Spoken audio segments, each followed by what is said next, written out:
Hey there, Shankar, everybody. Hope you guys are doing good. So this is a very important video, and this is one that could help you save money or make money. What's gonna happen to Ethereum after the merge? Let's get this video started.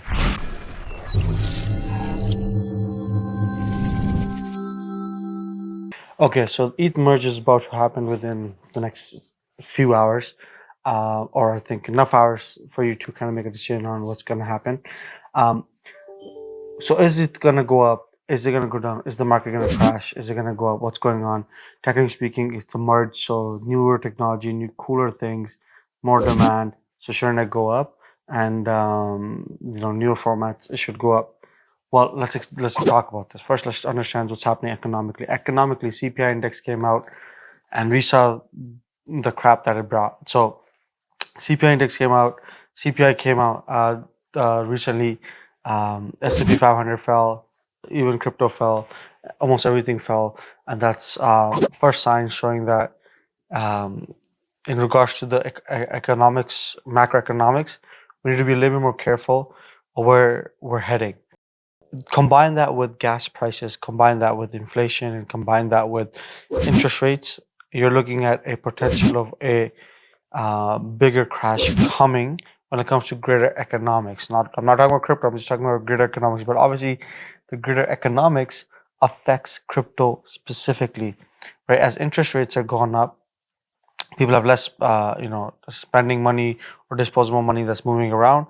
So people are more hoarding their money so they can focus on their needs rather than investments, right? Lower investments available or lower money to go into investments puts down the price. Let's talk about the gas prices. The gas prices as go up, that means costs of just general stuff goes up. Again, less money. And then CPI has already happened. So overall, we're looking at a coming down of the economy. Now, there is some hope in December where there's a lot of governments that may consider decreasing interest rates just for, to reignite the spending habits of, the holiday season and the Christmas season, because a lot of people spend a lot of money in these seasons to get the economy going up again. So maybe we'll see a sign there. But again, usually in this specific season time frame, you see a fall in the market because people take out of their investments and put it into buying gifts for their family and friend. So from that perspective, it's not looking good sign. Now let's talk about aspects of quantitative and charting of Ethereum. Even if you look at Ethereum's charting and structure, it doesn't seem like a pattern that's gonna go fluctuate after this merge to go up. It does show there's probably an M pattern going down. On top of that, the RSI and the Fibonacci trends and other analysis, potentially there is a higher probability of it going down. So there's that aspect also to look into. But again, we have to correlate this with the interest rates, and we have to correlate this with the news, and we have to correlate this with, what is really happening. So to add on top of this, recent times NFTs are not doing really well, and due to NFTs not doing well, obviously majority of NFTs are focused on Ethereum's blockchain. So we're looking at probably demand from that perspective also going down. And then usually after the merge, there's a whole discussion about inflationary or is it deflationary. Yes, it does show signs of becoming a little bit more deflationary, but that only matters in regards to, how is the major demand of this asset class working. For example, now when they do go on staking rather than mining, people will put their tokens into the staking pool and hold it for a long term. But because they're in the because they have to risk putting into the long run and the prices go down, what's the whole point of it becoming deflationary when it's already going down, right? So the benefits of it being deflationary will not be felt. So there's also that aspect that we need to kind of consider. Yes, in the long run, this will benefit rather than being a headache. But in the short run, it doesn't make a difference.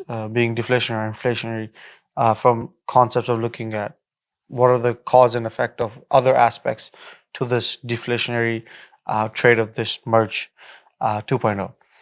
Again, always this is we also have to understand the market sentiments and how investors work. Investors are not usually, or sorry, traders are not usually always linked with doing analysis, charting, patterning, and all that stuff, and technicals and fundamentals, and reading news. Actually, majority of people don't read the news. Even I don't get a chance to read the news majority of the time. But when I do, obviously I look at it from an analytical lens. Um, so we have to look at market sentiments, and as a trader, how does their brain work? And a lot of it has to do with the concepts of what's happening with other people around and how are other people behaving. So what's the herd doing? And we will try to benefit from that. The herd focuses on you sell as you buy the rumor and you sell the news. People have bought the rumor. You saw the recent Ethereum price go up, and people are going to sell the rumor, right? So sell the news. They're going to sell the news. So that's literally going to happen very soon.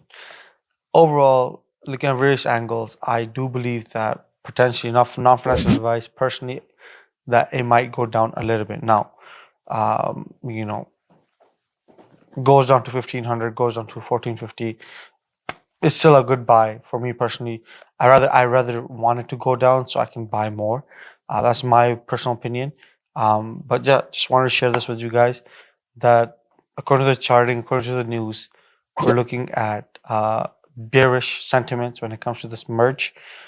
Plus, one major thing I forgot is other markets behaving in line to this and how they affect it.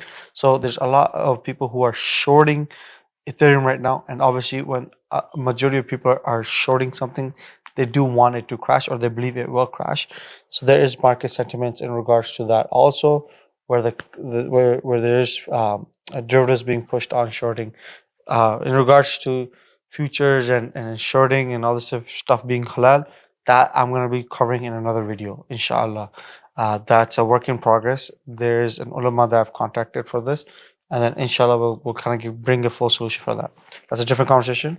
But in regards to Ethereum, I personally think if you're DCAing, just keep DCAing. Don't worry about it. Don't see the fluctuation. Don't freak out. If you are looking for an opportunity, it's coming. And if you're scared in regards to how bad the crash could be, um, you've seen the volatility of crypto market. So if you're in for the long run, this won't really be a big issue because in the long run, it will be bullish because all the changes that are coming and all the benefits that are coming with Ethereum 2.0.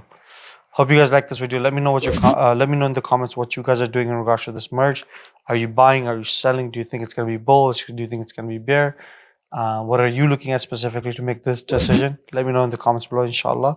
Check out my other social media, like, share, subscribe, hit the bell notification icon for updates. As always, take care of yourself. Assalamu alaikum. Do subscribe, like, share, hit that bell icon for notifications. Follow me on TikTok and Instagram for more content. I'll be uploading more stuff in all of these social media websites. Thanks. Take care. Salam.